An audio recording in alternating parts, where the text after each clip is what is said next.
Hello everyone, welcome back into this channel. So in this video, we will share to you about the safest way to looking for the important information that you don't want anyone to see.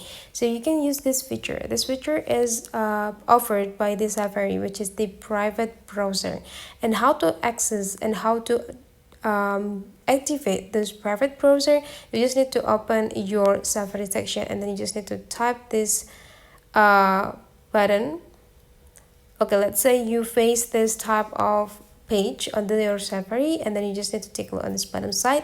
There will be only like two options, like on here there will be like a book, and then this is the double square. So you just need to go click this double square, and right after that there will be three options here, which are the plus button, and then these three small dots and this three straight line, and done. But then you need to focus on the upper side right over this option or button, which is this is the tabs that explain to the tabs collections that you just opened on the general browser.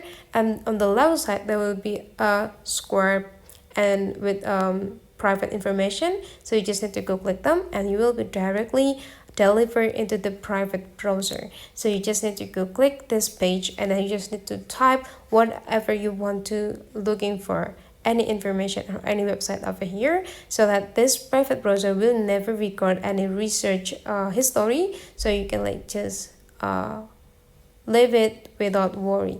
So that is the way how to access the private browser on a Safari. Hopefully this tutorial is useful for you. Thank you for watching, and I would like to see you for the next tutorial.